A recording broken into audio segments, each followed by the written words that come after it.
When the cold wind is blowing, any little gaps around the edge of the door can lower the temperature in the house dramatically, so it's important to take care of the draft proofing. Now there are a lot of different types of draft proofing, but this one we've used here is a rubber seal which goes all the way around the edge of the door across the top, and down at the bottom here we've got a double seal threshold strip which has got rubber seals at the bottom to stop any draft coming in and also stop the rain blowing under. And just to finish the job off, here we've got a draft proof letterbox with a rubber seal around the outside and a brush on the inside.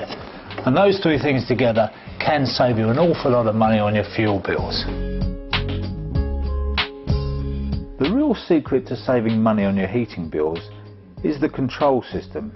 And control systems can be very sophisticated, but as a bare minimum you need a timer programmer, a room thermostat and some thermostatic radiator valves.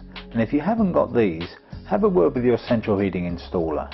But in order to keep that heat in the building, you have to look at the various aspects such as insulation and glazing.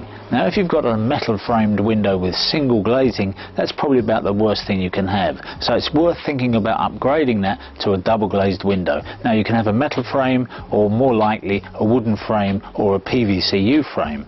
But the glass now has to be low E glass, which is a special type of glass which allows the sun's rays in so you get the benefit of heat from the sun, but it stops the heat from the building escaping. Also, modern windows have to have trickle ventilation, which allows a little bit of ventilation into the house to combat condensation and keep things healthy. If you've got radiators against outside walls, heat can be escaping. But if you stick some foil behind the radiators, it reflects the heat back into the room. But you can't just use ordinary cooking foil. This is purpose made for the job and it's got an insulating layer behind it. And if you don't believe this works, just hold the foil up to your face and feel the heat reflected back. It really is quite effective. In an ideal world, you wouldn't really put furniture in front of radiators, but sometimes it can't be helped. But if you do have to do it, just pull the furniture away slightly so you increase the air circulation around the radiator, and that'll make it more efficient. Around 30% of a home's heat is lost through the roof, and that means that loft insulation plays a very important part in energy conservation. Now if you've got any less than 200 millimeters or 8 inches in your loft, then it's well worth topping it up, because that will save you money, keep you warmer and help the environment.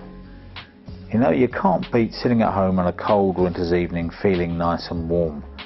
But simply by turning that room thermostat down by 1 degree centigrade, you can save up to 10% on your heating bill, and you probably won't even notice the difference. Radiators are very often situated underneath windows. This is to help combat the cold air that you get around a window, and also to help increase the convection. Now although they're called radiators, very little heat is actually given out by radiation at the front of the radiator.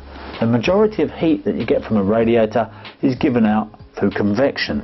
That is by cold air entering at the bottom and hot air coming out the top. And this is greatly improved by these convection fins that you now find at the back of modern radiators. But being under a window can create its own problems.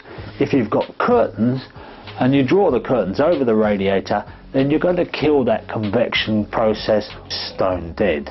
Now another problem you can get with curtains is when they cover thermostatic radiator valves.